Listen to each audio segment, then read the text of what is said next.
I take the shells away. This is you as your soul. Like, how fucking beautiful is that you are recognizing how incredible you are, how incredible we all are. I mean, that you can look at yourself and be like, yes, this is what I deserve. And it has nothing to do with your body. It just has to do with taking a stand for yourself.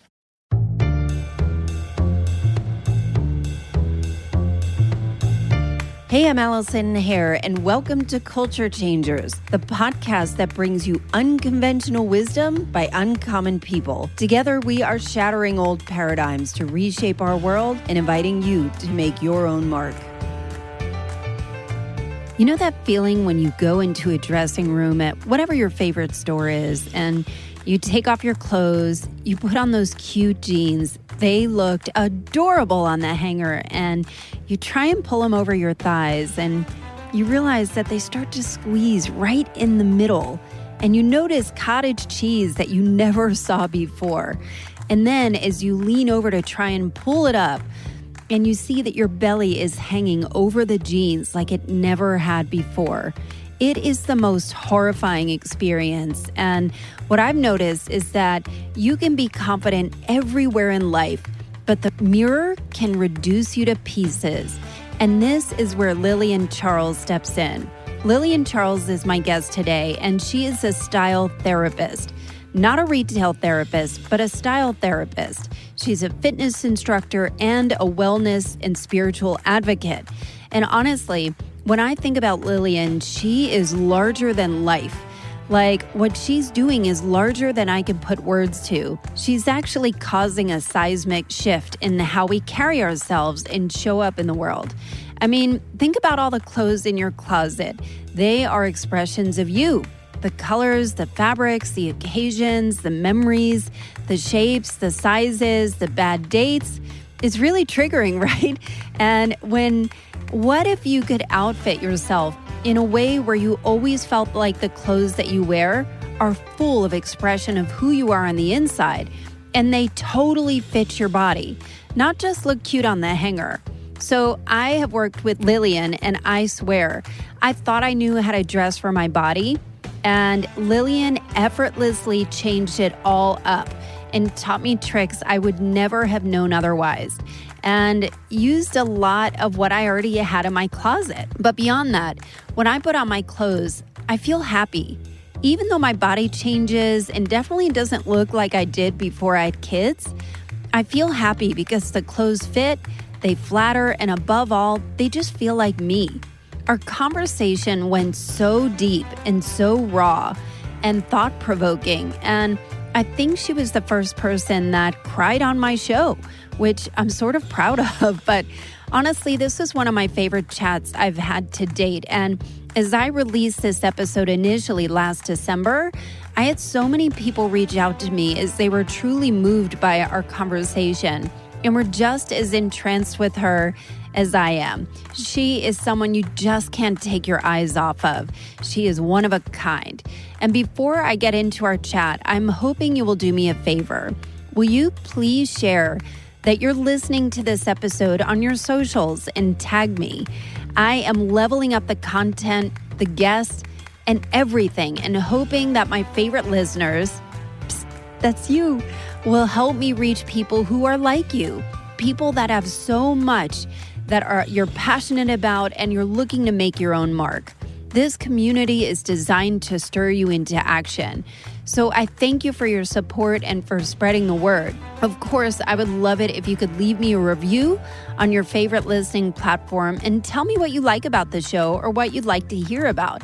Okay, so let's get into my chat with Lillian Charles.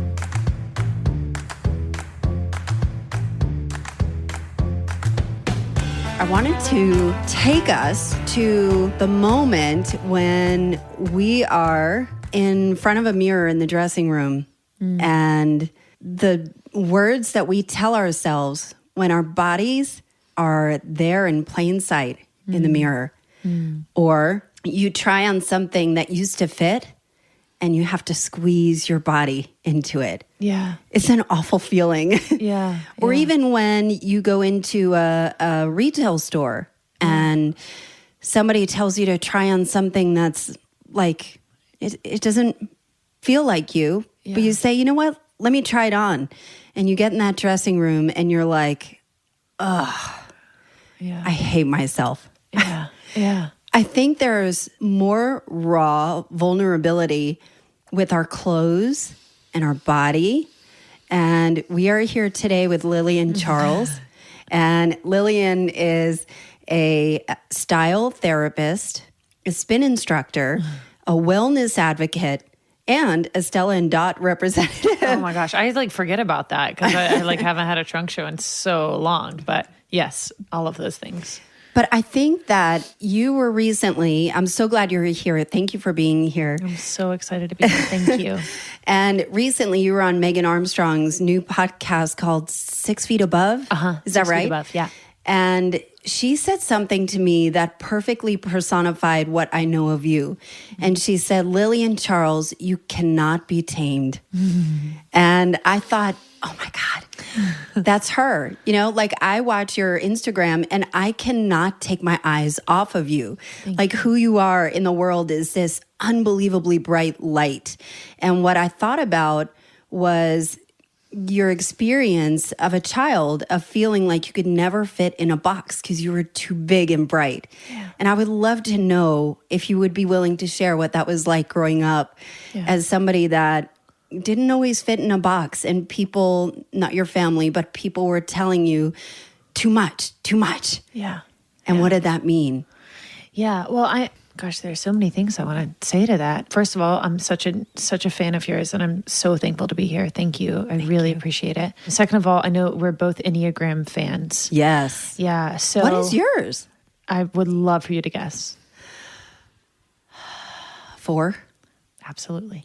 You're a 4. I am a 4. So 4 is like the super creative, artsy one. And sometimes the drawback is that they may not be as focused or organized, but I don't know if that's true. But I have some 3-wing. Okay. So there's some achievement there. Yes. But I started seeing a therapist, a mindfulness-based therapist in like 2015. And one of the first things that she had me do was go get typed by the Enneagram. Interesting. Yeah. Oh gosh, she's amazing. And I always tell people, don't ask me. She's either closing her practice down, she's definitely not taking more people, but she is phenomenal. And I went to like an Enneagram counselor, a shoot off from her. And it really helped me understand myself. So the Enneagram Type 4 is the individualist. And one of the things that I have read over and over again is they are authenticity obsessed. And that's something that I can read in other people immediately if they're being authentic. And it's something that if I'm not being authentic, I shut down. Like I'm uncomfortable. I feel sick. I feel like I'm not myself.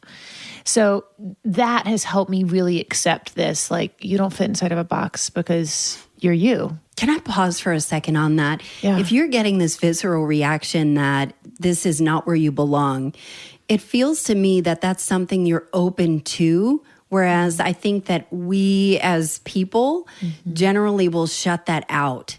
Absolutely. What was that like for you? Were you always that way where you were like, oh, I don't feel comfortable? Or was this something that you've come into of just being raw and exposed? And what I know of you, you wear yourself on the outside, but at the same time, you're fiercely protective of that energy too. Yeah. And that's hand in hand, right? So I think what I found out in my mid-20s, I'm in my 30s now, but in my mid-20s, I found out that a lot of the physical pain that I have, like I have a lot of joint pain. I'm constantly kind of defending myself, like in fitness classes and stuff, when I'm asked to go harder or deeper or longer or whatever, I'm like, I have this pain in my body that I'm constantly addressing. And I realized in my mid-20s that a lot of that was emotional. I also got more sick more easily, more quickly than my brother and sister.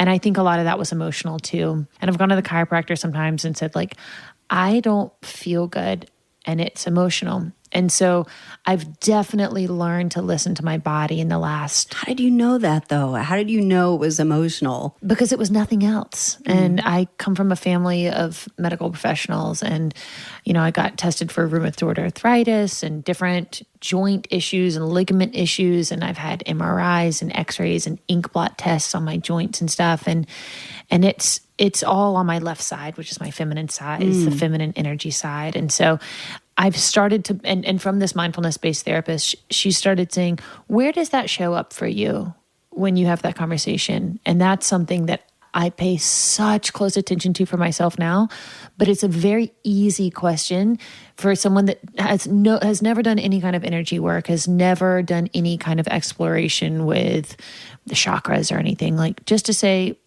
where are you getting caught up right now? And they'll be like, well, I feel sweaty, or I feel like a pit in my stomach, or I feel tight in my throat. So yeah, that's something that I've definitely honed in on and learned to really listen to. But when I look back, I'm like, oh, this has been there all along, that my body has talked to me. Where did that come from though? Like you know, the emotional side, were you always emotional as a child? Yeah, I think I've always been very intuitive. And so I have been able to feel when things weren't right. I can think of so many instances where my parents raised me like to have a voice. And there were so many times where I would walk into a room and go, Or even now, I mean, my peers are, you know, doing podcasts and interviewing people or joining in on certain wellness things. And then they'll come to me and be like, I didn't feel right. And I'm like, why did you go down the path? Why did you interview the person? Why did you continue to email? Why did you keep going if it didn't feel right? And they're like, I don't know. I'm like, well, think about it. Just pause and think about it. And, you know, it's mostly women, and we're conditioned to just keep doing the things that we think we're supposed to do and really shove down to the discomfort and really let our silence ourselves, not just be silenced, but we silence ourselves. Yes. That's not cool. We are going deep quick. And, you know, I'm glad. This is why I'm not good at dating. They're like, I just asked you if you had a dog. So I really am trying to figure out why you're single too, you know? And I wonder, like, are you the person that needs to have like the Dolly Parton husband that's like out of the picture and needs to let, you know, mama be the star? Or I do you literally need somebody just learned who's the about their star? relationship, and I'm like, this girl is badass, like super badass. God, what? And he is under the scenes. Like there's no public pictures of him at all. And so I was wondering, as I sit around and think about Lillian's life and love life, and I'm like, who would be perfect for her? Would it be somebody who's like under the radar, or somebody that's bright like her? You know? So, you know, I talk about Ashley Hesseltine all the time, but a couple of years ago, we were leaving a bar in Virginia Highlands, and this hot guy walked by, and I like looked at him and I was like, hey, just like totally like catcalling at him. And she looked at me and she goes, who is going to date you? And I think about that. I'm like, I don't know. You know what I think is so funny about Ashley? So Ashley's got a podcast called Girls Gotta Eat, and it is like, it has taken off like wildfire, and she is like selling out. And it's funny because I'm not even the target audience. It's about dating and relationships, and it is like, blowjob is every other word, or F this or F that or F boy, you know? Yeah, but I listen and I'm howling laughing. Totally. I think it's relatable. I mean, they say that they have women on there that have 16-year-old daughters, and they're like, I mean, I'm listening to like make sure I know what's going on, you know? I mean, and then I have friends that are like pregnant with their second, and they're in their 30s, and they're like, we had some pregnant friends all at the show. And I was like running into them in the bathroom line. They're like, yeah, I'm not drinking. I'm like, well, clearly. But I mean, it's for everybody. It's for all of us. I think it's so funny that I've even talked to my trainer, and my trainer is in his 30s and he's single. And I'm like, are you a fuckboy? And by the way, you need to listen to you need to listen to this podcast. So he spread it like to everybody in his gym, and just has these conversations about. He's like, I don't think I'm one. He's like, I don't think I'm one. You know, it's amazing how much men catch on. Like men start listening, and they're like, oh, I need to hear this. Yes. And I'm like, yeah, you do. I send it to guys. Yeah, I'm like, I'm just going to drop this right here about guys that are in relationships with their dogs because they can't be in a relationship. Yeah, have you listened to that one? It's so good. I haven't. It's so real. It's hilarious. It's a thing. It's a thing. I think it's so funny that I've like halfway driven off the road laughing because it's such a funny ass podcast. My mom will listen to it. She's 66. Oh I'm like, my Mom, you God. got to listen to this particular one. Yeah. I don't know if I could go that far, but it is crazy. But I do want to get back to your voice for a minute. So 2 weeks ago, or maybe a week ago, I went to you do a class at the Lola, and if you have been listening to me for a while, I interviewed the founders of the Lola, which is a women-only members co-working space in Atlanta, and they have this amazing programming for women. And one of the offerings they have is Lillian will guide a class called Rise and Release. So it's not Pilates, it's not yoga. It's not yoga. It's not, but it is movement, and it is what I felt. So I actually moved heaven and earth to be on there. I'm like, you know what? I spend a lot of time in the gym and I do stuff I don't really love. You know, I do weight training, but what I really love is meditation. And because I have to get up so early, you know, like I get up at 4:30 in the morning, and like 5 o'clock is like the very latest that I can get somewhere, and there are not a lot of classes open at that time. So I move some stuff around to be there, and I'm like, I think I need to do this. When you told me that, I was like, oh, I bet Allison had to move like hell and high water to get there. I knew that. I was like, yeah, she probably had to move around like 5 things. It's all good.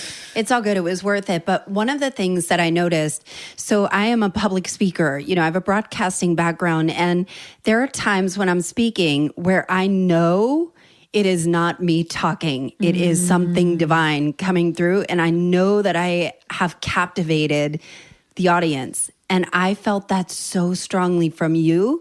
And I don't know if you know this, but your superpower is your voice. Thank you. And what was coming through was something so primal that I'm like, just in the first few minutes where you were talking about, I don't even know what you were talking about, but it was something about release and just let go. And there were things that I don't know if they were being channeled by you or what you normally say, but I started crying, and I'm like, what the fuck is going on? You know, because I never permit myself to release anything. And not because I feel like anything is wrong with it. I'm an Enneagram 3. I am productive. So I'm like, I need to go. And maybe one day I'll unwind, but I don't know how otherwise. So I thank you for that. Of course. But I wonder about your voice. I think you know that your voice has a lot of power, and the words that you say. And I don't know if you're talking to the wounds of the women that you speak to, but that's what it seems like. Yeah, I think that we have some pretty intense universal wounds. One of the theme of that class was that you're not crazy. And that's something that, you know, that was one of the first questions you asked me in 10 minutes, however long. Time is just flying by. Whenever you opened it up and you said, you know, what was it like to be told you're a lot or you're whatever? And that was never really my parents. That was very much, I felt like, friends and teachers and things like that. But I think a lot of times when we show emotion and we show that, like, or we're angry particularly, we come across as crazy, and we're identified as crazy. And I wrote that the night before. You know, I wake up at like 4 a.m. the morning of teaching classes like that. And the night before, I kind of stood in front of my vision board, and I was like, what do I have to offer? I feel like, I think I probably said, I feel like a crazy person. And then I heard this voice, and I was like, you're not crazy, you're reactive. And mindfulness, as we know, gives us the pause between reactivity, which can look like crazy. And the way that we react is just a conditioned response. So we get to choose to slow down and create a different conditioned response that is maybe still crazy. Like, people can label it whatever they want. But I wonder, from the crazy part, or at least the thought, am I crazy? I wonder if your thought is, which part is crazy? Is it just that your mind is going, or that you're saying awful things to yourself? Yeah. Or that your mind won't stop? I think it's a little bit of both. And is that something that you're telling yourself, or that somebody has kind of juxtaposed you or just jolted you? Girl, that's a whole nother episode. I recently just started doing past life regression work with... Oh, Lord. I know. Because I was like, that's intense. Where is this coming from? Well, where is this coming from? Well, where is this coming from? And I've been in therapy for so long, doing so much personal development work for so many years that I was like, well, I've done the first 30-something years. Let's look at what happened before I got here in this shell. Do you believe it? Oh, absolutely. You do? Yeah. I don't know if I believe in past life regression. It's a little out there for me, but I'm open to the possibility of it being true. Yeah.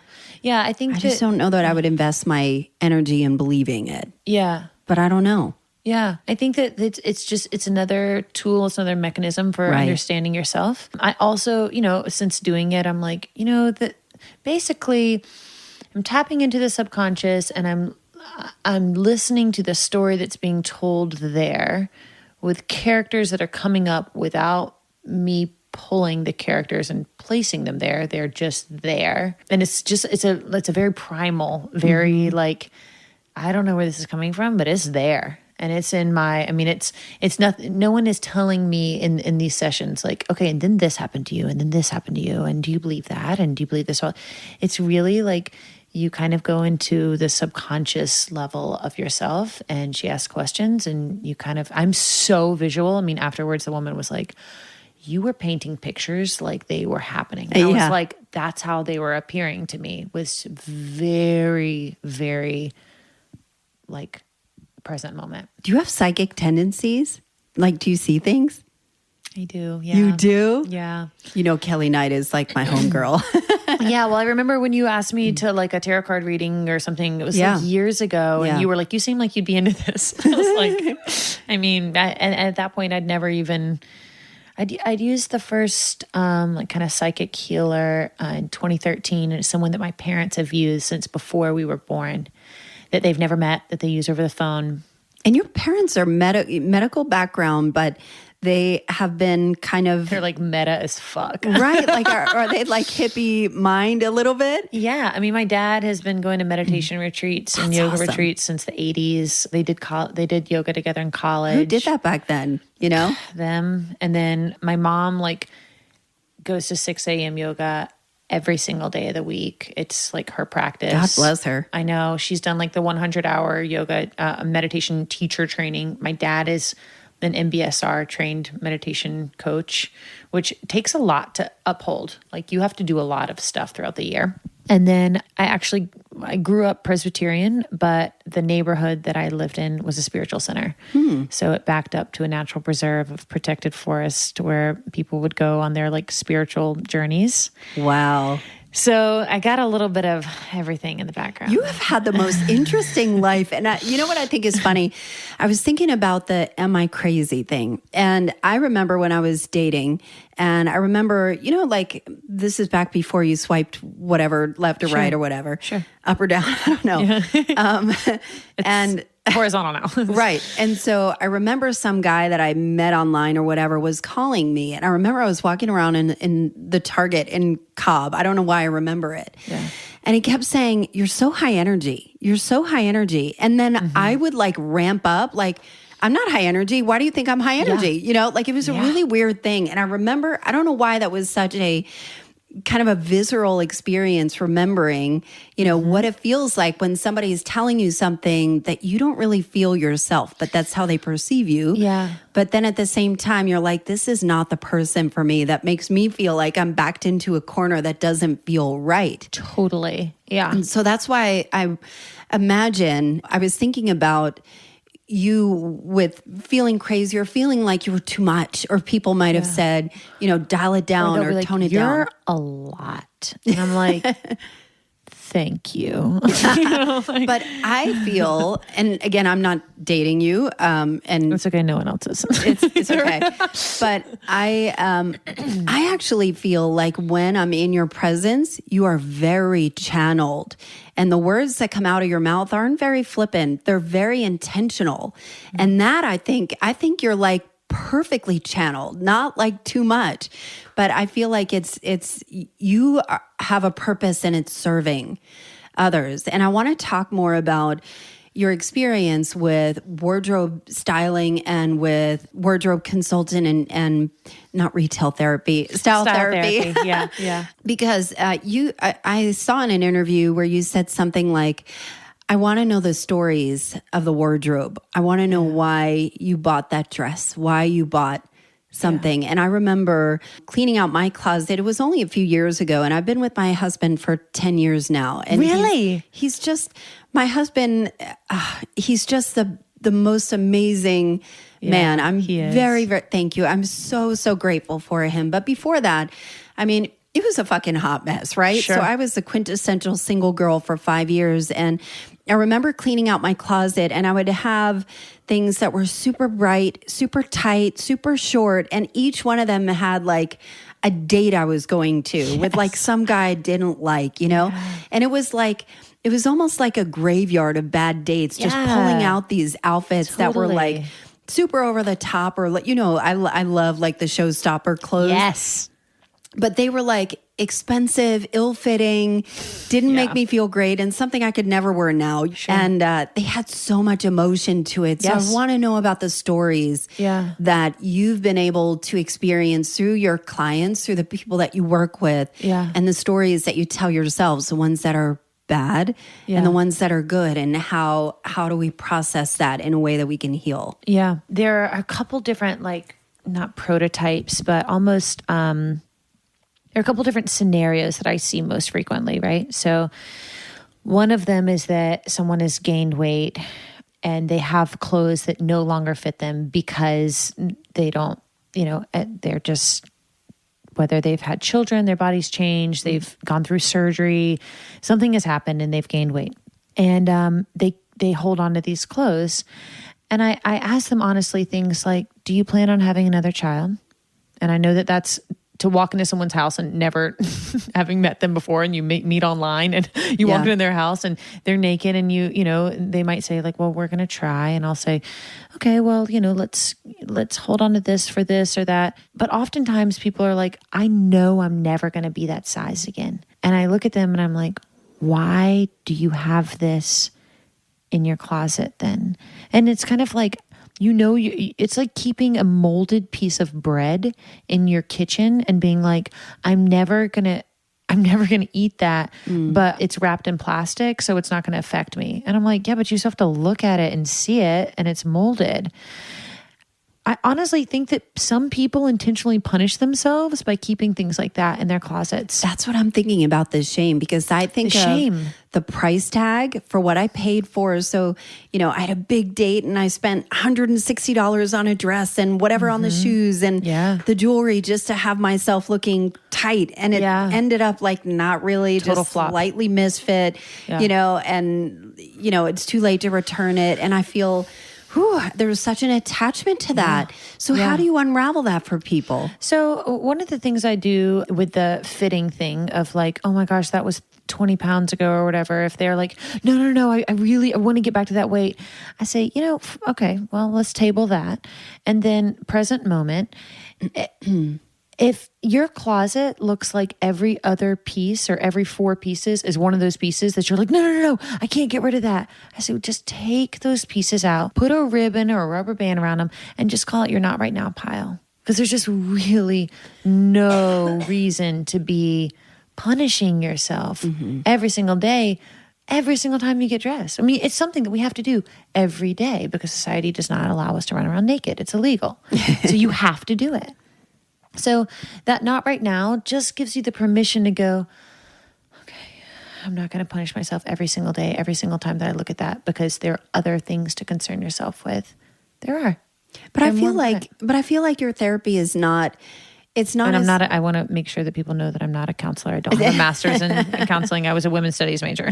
I love that you were going to be a midwife before. I think that's awesome. And I've done a lot of apprenticeship work. So when people are like running to the other side of the house to change, I'm like, modesty is fine, but like, trust me, I've seen everything. But I think, you know, I wonder about the therapy side of things of, when I've worked with you, that I've worked with you for years where I'm like, I don't know how to dress for the fall and I've gained weight and I've had kids and I've had plastic surgery that went horribly wrong. So I've got scars, so I have my own baggage coming into it. But what I felt was, first of all, from you, permission to let go and also confirmation of, you don't need this. And sometimes that's what people need, right? Yeah. Some people need just that license to let go, of things. Yeah. I think people also look at their clothes and when they don't fit and they're like, there's something so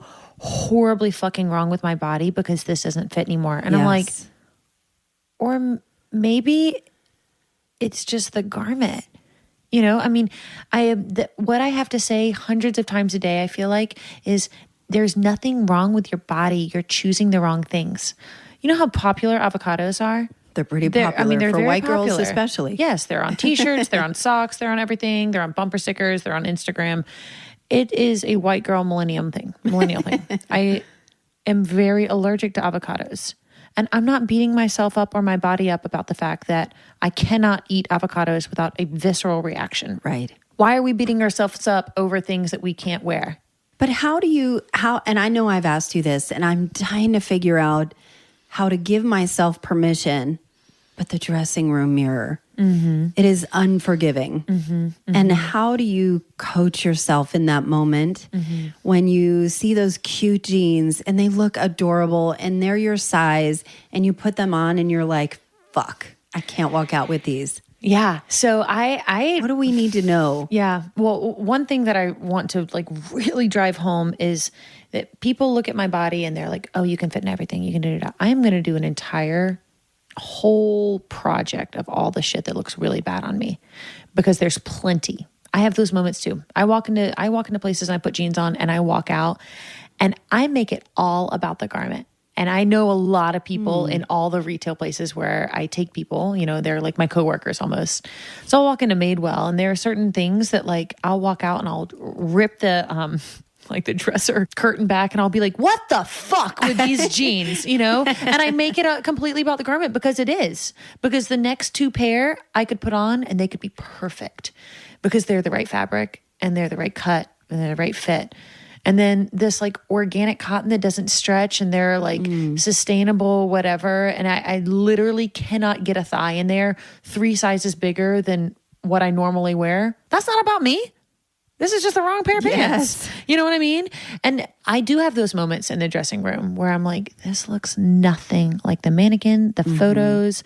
It doesn't even it looks better on the plus size models. Why is this not working for me? And I'm like, you know what? It's the wrong brand. I'm going to go find this because I can find great things anywhere for anyone. We could walk into Goodwill and I can find you an awesome. You're amazing. Yes. Well, yeah, I mean, it's a skill set and it's nothing that I learned. It's just innate. But somehow you have an eye. You can just put, let me talk for a second about the closet edit because I think it's so freaking brilliant. So, Lillian, you should probably explain what this is, but let me try. No, I love hearing other people talk about my work because I'm like, that's hysterical and that's so, and everyone's perception of it is a little different. I just love, I'm like, you tell them. It was funny because I was talking to my girlfriend today on the phone. I was like, I'm going to be interviewing Lillian Charles. And she's this, she does closet edits. And they're like, that's the Spanx girl you showed me, right?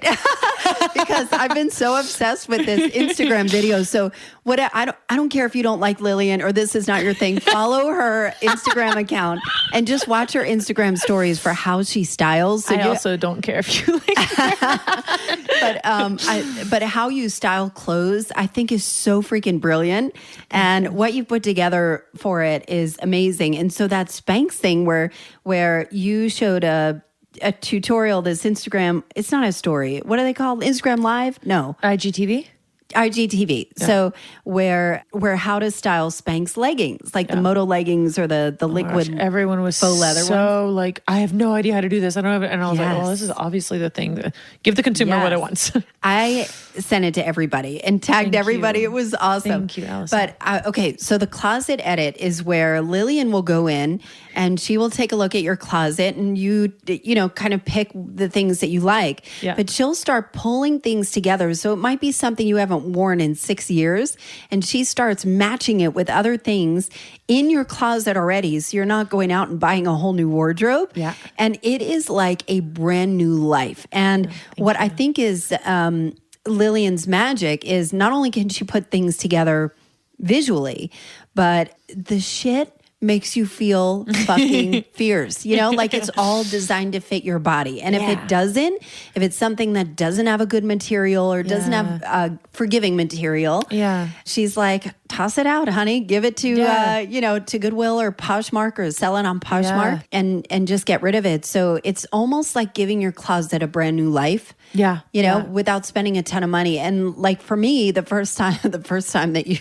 you had come over, I had like zero basics. All I had was like showstoppers. So they were like statement pieces. So things that could only be worn one way. Yep. And you're like, go buy some black camisole, you know, black camisole or something white basic tees, and I'll show you how to style all of it. And if that sounds too foreign, it's basically like, I relate so much stuff to food because I cannot cook for the life of me. I don't know if I've told you that before. I know when your cook was here before, I was like, I can't even talk about this. It's so overwhelming to me. But to me, it's like if you're not vegan, you know, if you don't have like the meat to your meal, or if you don't have like that grain that you use as a base layer, if you don't have the things to build upon, if you don't have salt and pepper in your closet, so to speak, then you've never heard of a kitchen, have you? Yeah, no, help me. So, you know, I'm supposed to go to a Friendsgiving thing tomorrow, and I was like, I don't cook. And he goes, that's the way to a man's heart. I was like, well, as you can see, I'm still single. But you know, it's just like the elements of flavor to your closet or the basics. You got to have both. So how, what do you know that you wish other people knew? So my kind of go-to line is that nothing's wrong with you. There's nothing wrong with you. But that's a great line. But sometimes I look in the mirror and I'm like, no, there's shit wrong. Compared to who? Or so I think that's the point I want to make is that, you know, we're kind of fed the Instagram perfection. I think there's, you know, more of a direction towards more vulnerability and more realness versus just the perfected bullshit that is like causing suicide and anxiety and depression in teenagers today. But I want to understand your take of why that is. Is it societal norms that are making us feel like shit? Or is it something wrong with the deserve level of women? You know, what is your take on why do we feel like shit? Especially, I think there's nothing more raw than our bodies.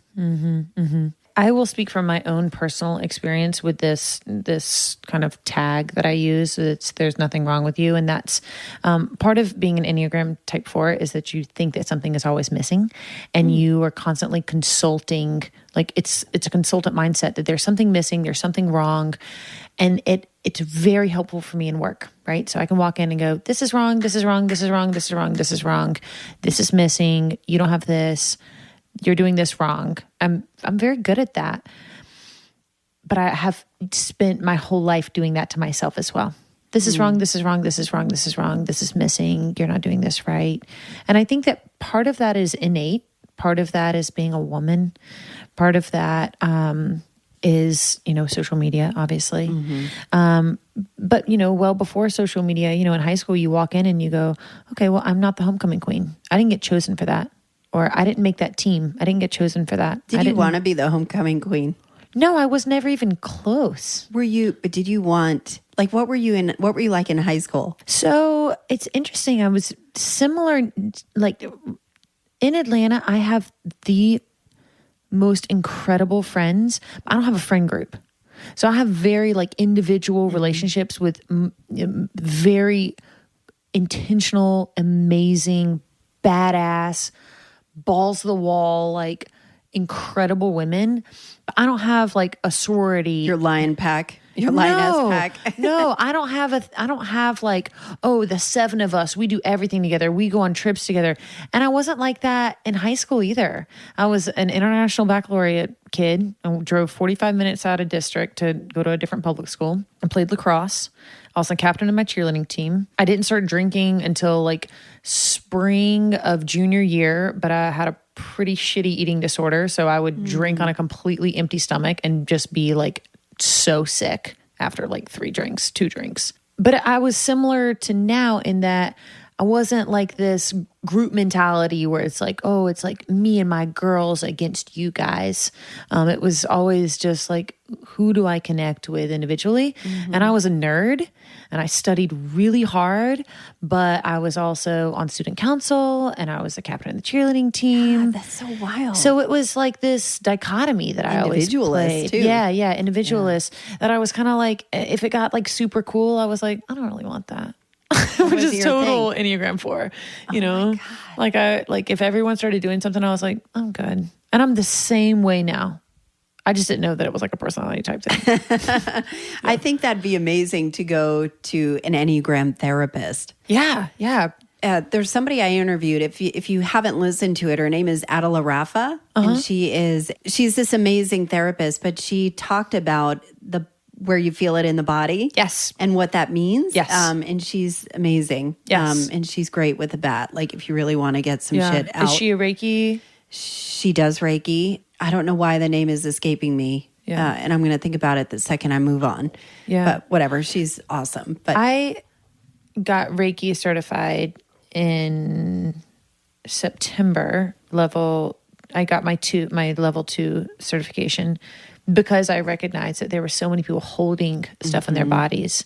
And I even think you can feel that though, right? Because are you an empath? Yes. Which is why I'm like, y'all, get away from me with that bullshit. Yes. Yeah. But I think that's an interesting dichotomy because, you know, you're in this work where you're in people's most raw and vulnerable spot, you know, and as an empath, how do you protect yourself? It's very hard. But I have to say things like, this is not mine.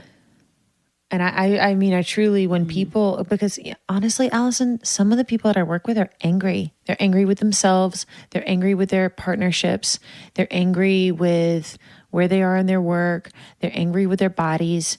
And you know, there's some short and snappy bullshit that I can receive on I don't want to say daily basis, but from time to time, it's, you know, it can be kind of ugly. And that used to tear me up. I mean, when I started this business, I was 23. And now I look at it and I'm like, oh, this person is so unhappy. This person is really struggling. And I just have learned to say, this is not mine. This is theirs.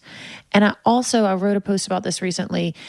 I used to fall so deep into other people's shit, trying to help them and play the savior. That's what I was wondering. You're a therapist or, you know, acting as a therapy. Yeah. Right. And so I used to just like dive into this, like, oh, let me pull you out and let me be the heroine, which is some ego bullshit, like on my end, because I'm like, oh, I can be the savior here. No. I'm here to facilitate the work. You are going to help yourself out of this. And I think a big part of that is just, I know it's so oversaid, but just creating that space. So when someone gets snippy or, what do you mean? You know, you think this looks good. And I'll just give it some space and say, okay, would you like to take it off? Okay. You know, almost like, let me just let you have your moment. I'm not a punching bag. That's not what I get paid to do. I'm just here to facilitate the work. And then I recently had to say to someone, she was just having a time. We've been working together for about 6 years regularly. And I looked at her and said, are you in a place today to feel good about anything that I pick up? Because obviously we've worked together for 6 years. Again, this is not about me.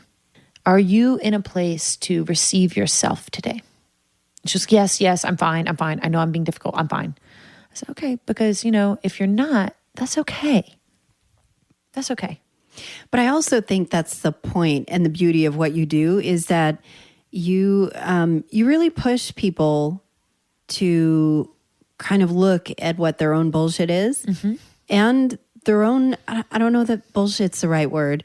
Oh, I think it's the right word. Well, a lot of people have wounds and trauma that is far deeper than the clothes they put on their body. Of course. And I think you kind of push them lovingly into a place that allows them to look at it in a healthy way and give them perspective. And, I think the magic of what you do is that the way you put clothes on somebody where they feel good, where they feel like they can own their body and they feel powerful. Yeah. I mean, that is like the best kind of gift you can possibly give. Yeah. Even that spank shit. Like I bought all this stuff and I'm like, I'm rocking it at work and stuff, with what are they, like snake boots or something? Yes, so good. And I'm so not even an animal print person. I know that really is your thing, but I'm not at all. Primal, and I'm like walking, I want to go back to what you said about, people's deep wounds and deep traumas. And, I have got the most incredible mother ever. There is a lot of trauma that comes from women's mothers, a lot. And I hear that story a lot. My mom used to tell me this. My mom said this about me. My mom da-da-da. And that is something that I don't relate to from a mother. But I've said that stuff to myself, and I've had, girlfriends say things or guys that I've dated say things.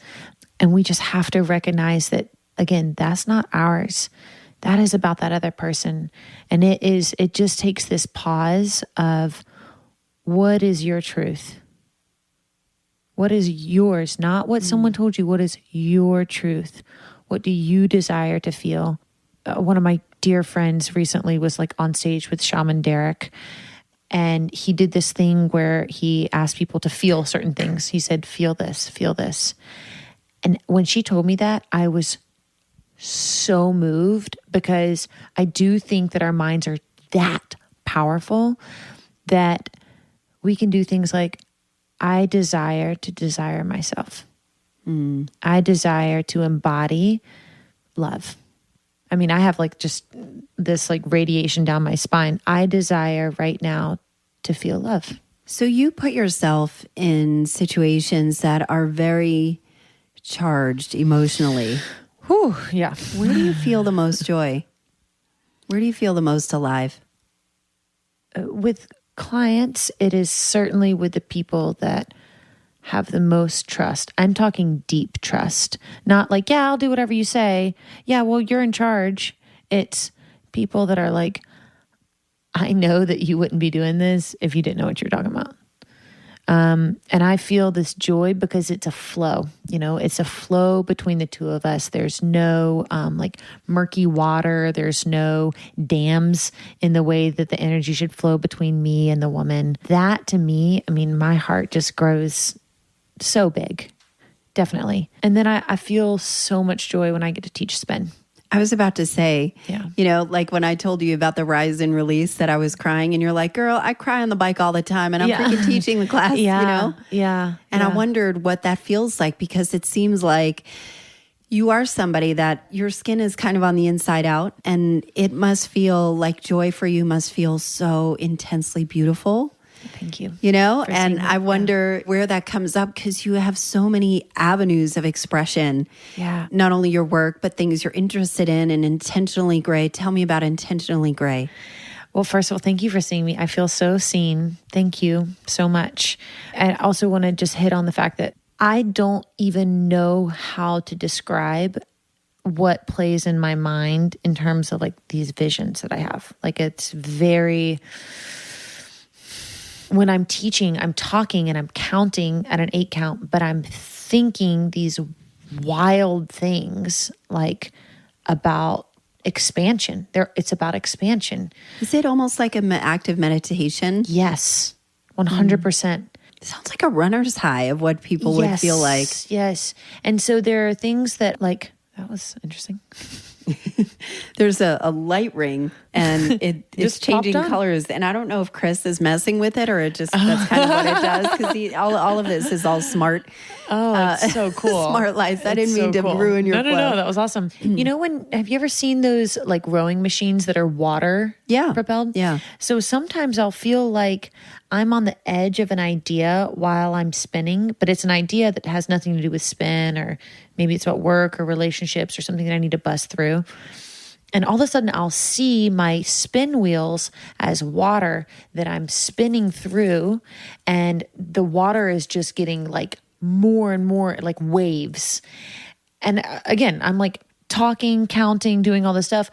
And then I'll see like this ring around my head that it's like I'm bursting through this next level of release, where it's like I'm busting through this next level of expansion and expression. I've never said this out loud to anyone other than like at spin, and I'm trying to describe it as I'm like, okay, now we're in this next one. And I'm like, maybe this is just in my head, but it's this kind of like if you were to be in like a saran wrap and someone was holding you back, and you're just pressing forward. And finally it just gets a rip in it and you just bust through it. And then you're in this next level of, and now I've arrived. Okay, I'm here. That's like the Kool-Aid guy going through the wall. Yeah, exactly. It's like, here I am. I just busted that. I wonder how much of that actually manifests itself in real life, because, you know, I've known you for a few years, and it seems like your offering to the world keeps proliferating in a way that is much, much bigger than that. You know, like I know I put on the Instagram story that I'm like, I don't know that I can do this girl justice, because I feel like you are poised to do so much more, and it's all happening. At least that's what I feel. Yeah. That's what I see when I'm, you know, watching you or in your presence or just talking to you. I feel like it's much, much, much bigger than that. Nobody's going to put a box on you ever.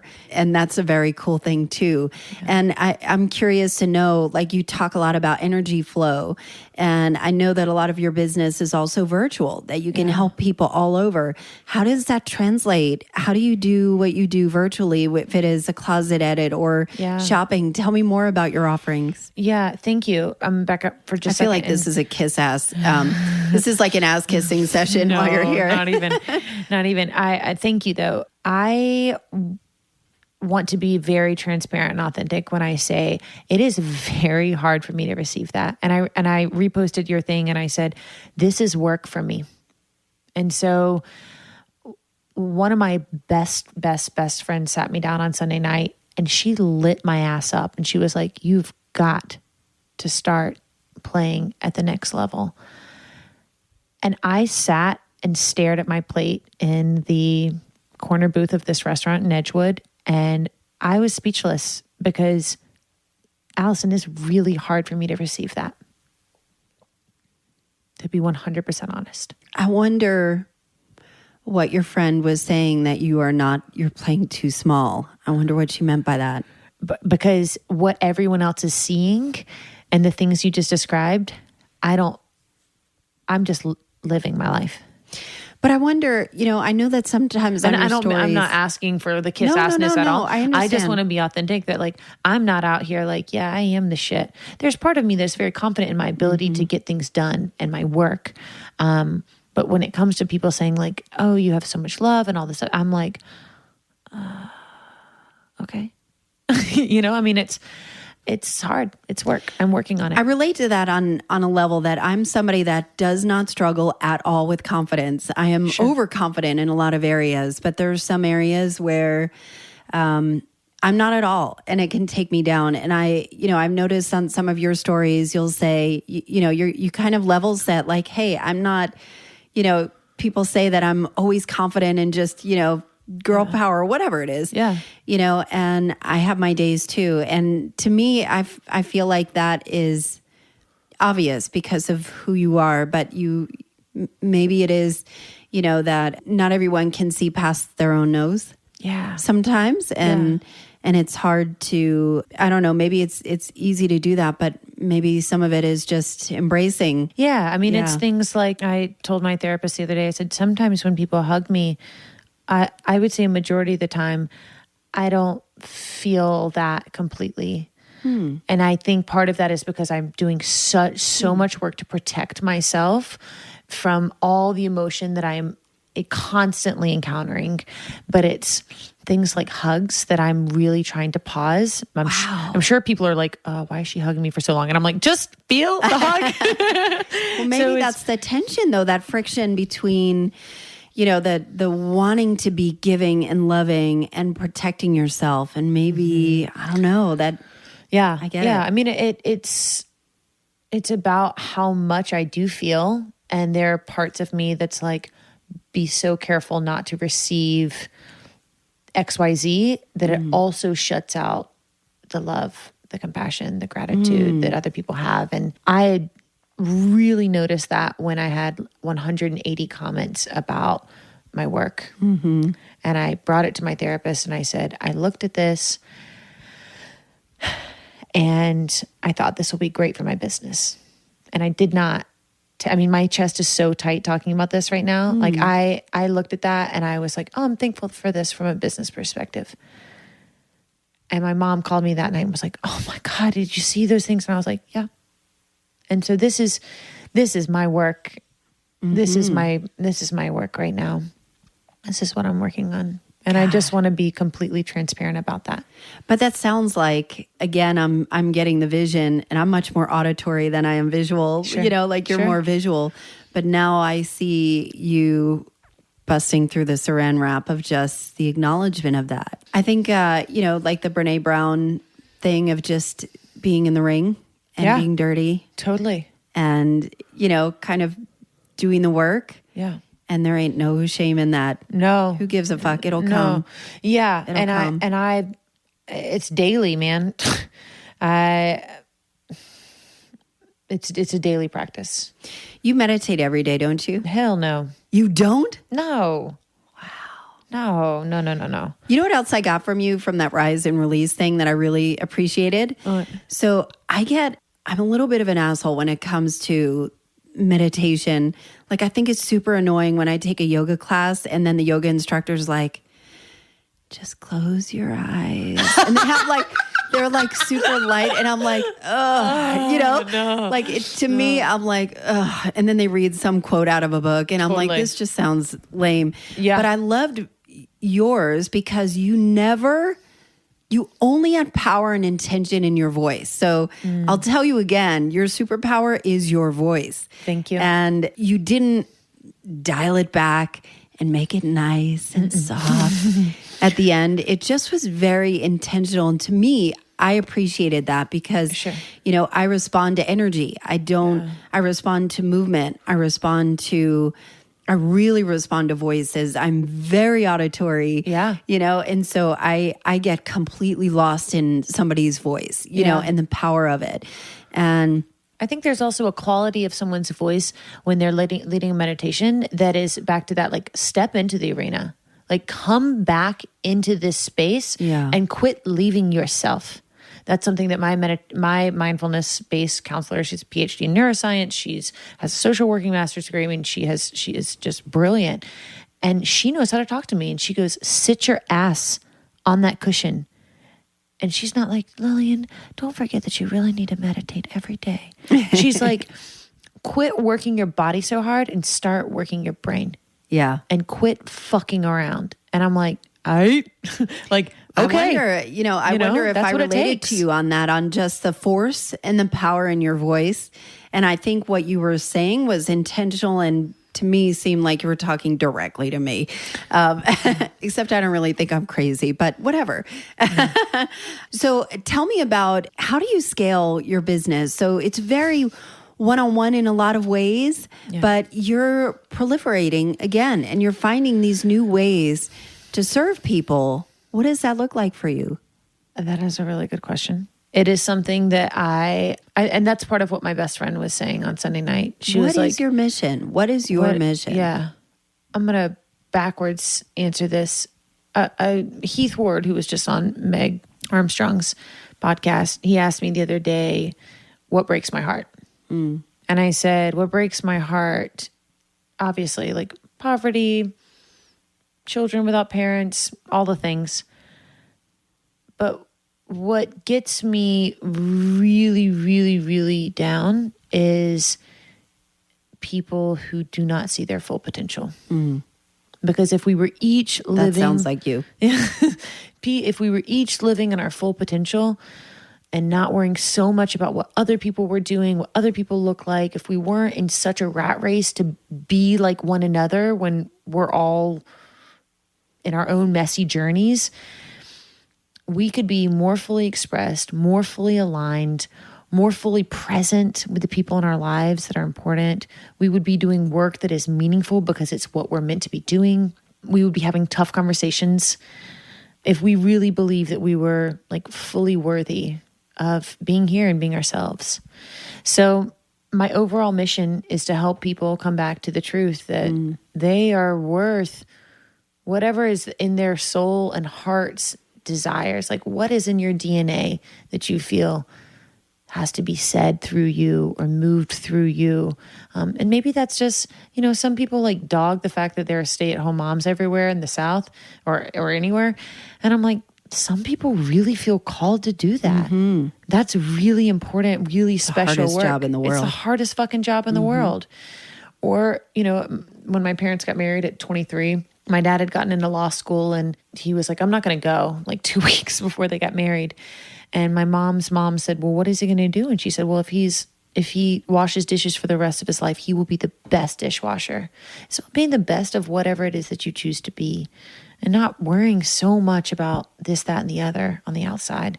So my mission is to help people really get to the heart of how it is that they want to move through the world. So how do people contribute to your mission? Honestly, check in with yourself. What does that look like? Because people don't know how to do that. Yeah. I would say in your decision making, pause. Who are you making your decisions for? Why are you making the decisions the way you're making them? What's your driving force? Where do you feel like you're not being accepted? And most importantly, what do you need to hear? Because I think many of us spend a lot of years, I definitely did, going up to people and saying, I need to hear this from you. And that's looking for validation. Yeah. And it's like, someone repeats that and the volume's on 5 out of 10. When you learn to say what you need to hear from you, the volume is 10 out of 10 and it comes through loud and clear. Do you see that with your clients? Yes. What does that look like? I've seen some, I don't know if they're videos or something, people that didn't look like you. Yeah. They didn't have the same situation as you, but they felt amazing. Yeah. In the dressing room. What is that like for you? I mean, I take the shells away, right? Like the body is in like, this is you as your soul. Like how fucking beautiful is that you are recognizing how incredible you are, how incredible we all are. I mean, that you can look at yourself and be like, yes, this is what I deserve. And it has nothing to do with your body. It just has to do with taking a stand for yourself. It is the most, I cry at almost every single appointment, a virtual appointment I had with a brand new woman this morning who lives in a different state. Is that my girl? Yes. My girl, Stacey. Yes. And at the end, I just looked at her and I was like, I'm really proud of you. And I mean that because, and this is not to her, but I mean, I work with women that have had, one of my women has had 11 miscarriages. I work with women whose relationships have fallen apart, who have lost everything, who were abused as kids. I mean, we all have a story, and for us to come back and be like, I'm still here, I'm still worth it, I still want to be my best. And that means taking care of myself and adorning myself in what I'm worthy of. Whether it's Target clothes or you're shopping at Neiman Marcus, like really focusing on how you want to feel, what your desired states are. And when you can get to that point and they look at the mirror and they literally have their hands over their mouth, I'm like, yeah, that's you, girl. What a gift. It's really special. You're going to make me cry. It's really special. You have such a gift. Thank you. Honestly. Thank you. So how can people find you? I live under a rock. You do not live under a rock. My Instagram handle is Lillian Gray, Gray. Is that your middle name? Yes. Why is it Gray? Well, my parents are distant cousins, and it's a family name on both sides.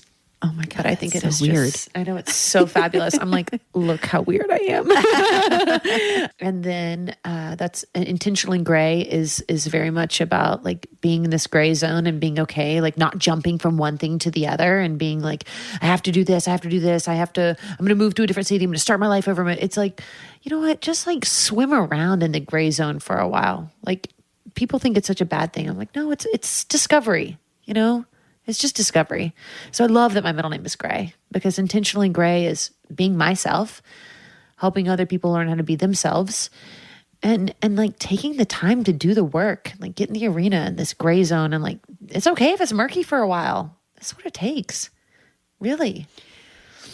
So as I'm wrapping up with you, I feel like the word that keeps coming up for me is permission. Yeah. And that you give people permission. Whether it is, I offer it and they take it and embody it. Yeah. But do you feel like you attract the right people? You know what I mean? Like you've done this for a long time, so you get to choose your clients. Yes. In a lot of cases. Yes. Do I attract the right people? You know, I think some people want a very quick fix. And I understand that, you know, I mean, it's not a cheap service. However, I have worked with women of all backgrounds. I mean, I have gone to people's homes where their porches are falling apart and they're driving jalopies. Have you helped any hoarders? Oh, of course. What? Of course. Like not just clothes hoarders, but like everything. hoarders, like on TV. For sure. For real? Papers, blankets. Oh, like rabbit poop. Yeah. Wow. Yeah. And people that are compulsive buyers that they like cannot stop buying stuff. Mm-hmm. I feel like I might get into that zone sometimes. I'm serious. Really? Yeah. I feel like you have so much self-control. No. I wish y'all could see her face right now. Chocolate and shopping. And it's funny because my husband says, you know, like he knows when I'm feeling bad about myself when there are a shitload of Amazon packages that come in the mail. And he's like, is everything okay? Yeah. And that's why I talked about this on a podcast earlier. That's why it's style therapy, not retail therapy. Because retail therapy is that's your quick fix. That's like you buy stuff to feel better. It's your reactive. Yes. It's your reactive purchasing. Style therapy is like, I know myself. I know deeply how I want to move through the world. And that takes time. And so attracting the right client, I really have to be clear in my messaging on my website. And I'm getting ready to redo so much stuff for 2020, so much stuff so that the offerings are expanded and there's so much coming up. Can you share what your goal is for 2020? Yeah, it's to offer people more ways to work with me that are not one-on-one. Because people are very hungry for this work. And if I can offer different formats of us working together without it being hourly, then more people can do the work and engage in this work, in the personal development work, without paying me hourly, which is an investment. Yeah. Yeah. But I do think that the IGTV stuff, it is like... It's fun. It's fun, but it helps. It helps so much. I think that you put out value. Yeah. And I'm also careful because I have an athletic body. I am 5'6" with long legs, you know, I'm careful with that actually. Mm-hmm. Yeah. I love it. More of that.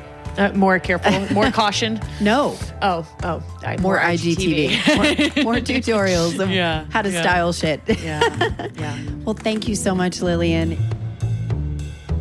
Lillian Charles is one of a kind, and she's working with clients all over the world virtually now. She has got it down and makes the process so fun and life-giving. You'll feel like a new person. I've linked her info in the show notes. And as for Culture Changers podcast, this podcast is also going to be airing on the upcoming BYLR radio, which is Jesse Itzler's new internet radio station that's getting a ton of buzz and is planning to launch in August. I hope you'll subscribe to the show on your favorite listening platforms so you'll never miss an episode of these perspective-shifting conversations. Rate it, leave a review, share with your friends and foes. Each episode will only get better. Thank you for listening, and I will see you next week.